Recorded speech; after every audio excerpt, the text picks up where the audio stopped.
Berbicara tentang penjajahan, sebagian kita biasanya hanya membayangkan yang buruk-buruknya saja. Mungkin banyak dari kita yang membayangkan bahwa dulu kita ditindas habis-habisan saat dijajah bangsa Eropa.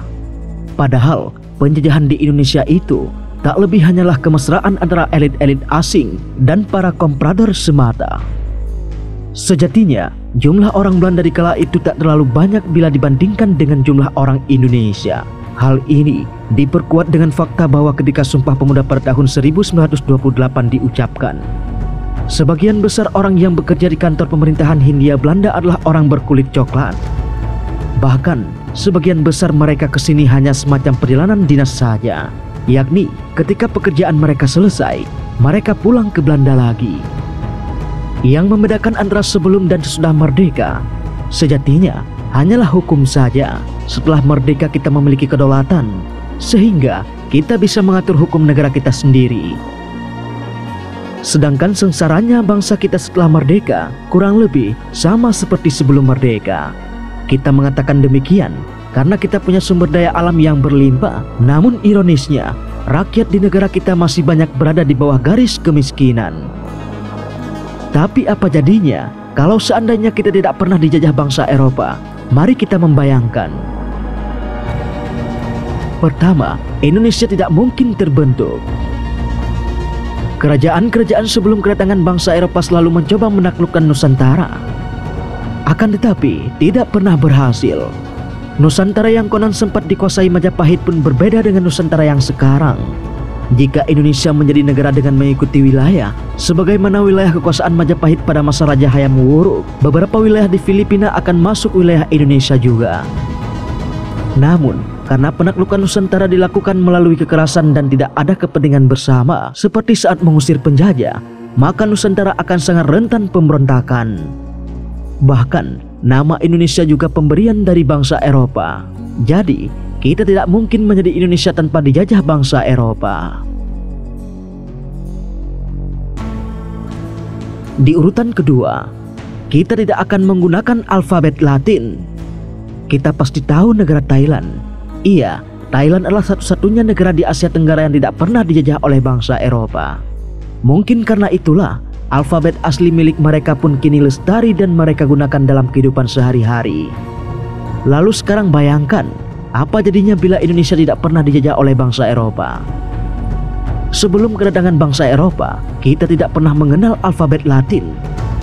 Dahulu, kita punya abjad sendiri seperti Pallawa, aksara Jawa, aksara Bali, surat Batak, aksara Sunda kuno, Lontara, dan lain-lain.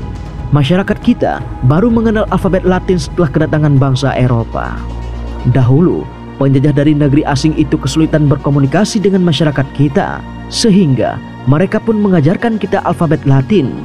Maka, berterima kasihlah pada penjajah, karena kini kita bisa menikmati hasil pelajaran dari penjajah tersebut berupa alfabet Latin yang selalu kita gunakan setiap hari. Di urutan selanjutnya, Nusantara akan terdiri dari banyak sekali negara, bukan hanya satu negara Indonesia saja. Seperti yang kami sampaikan pada poin pertama, akibat dari tidak adanya kepentingan bersama, ditambah lagi dengan bentuk wilayah kita yang merupakan negara kepulauan, maka sangat mungkin satu negara Indonesia terpecah menjadi banyak sekali negara tanpa kedatangan bangsa Eropa. Bahkan, mungkin hampir setiap pulau besar di Nusantara bakal menjadi sebuah negara. Di urutan keempat, kita tidak akan melihat ikan-ikan gupi di parit.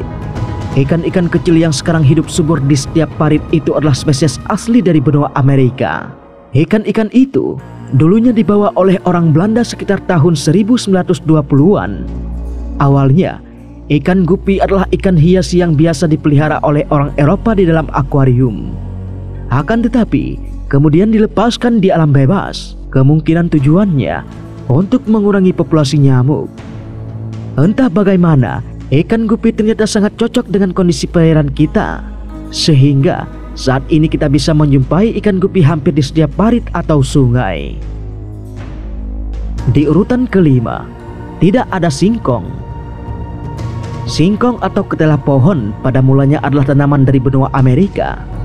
Pada abad ke-16, orang Portugis membawa singkong ke wilayah kita. Singkong begitu mudah ditanam dan dianggap sebagai makanan penyelamat di kala paceklik, sehingga keberadaannya sangat populer bagi masyarakat. Tanpa penjajah, mungkin budaya singkong tidak akan kita kenal seperti sekarang. Kita pasti ingat semboyan ini, emas kejayaan dan Alkitab. Iya, salah satu hal yang dilakukan oleh bangsa Eropa di tanah kita adalah menyebarkan agama Kristen. Meskipun ada dugaan bahwa Kristen Nestorian pernah ada di Sumatera sejak abad ke-7, namun tidak ada data yang mendukung terhadap dugaan ini. Yang tercatat sejarah adalah bahwa agama Kristen masuk di wilayah kita sekitar tahun 1500-an, dibawa oleh Portugis. Mengingat bahwa misionaris menyebarkan agama Kristen hingga ke tempat-tempat terpencil di Nusantara, maka sangat mungkin bila tanpa penjajahan, animisme dan dinamisme masih akan banyak terlihat.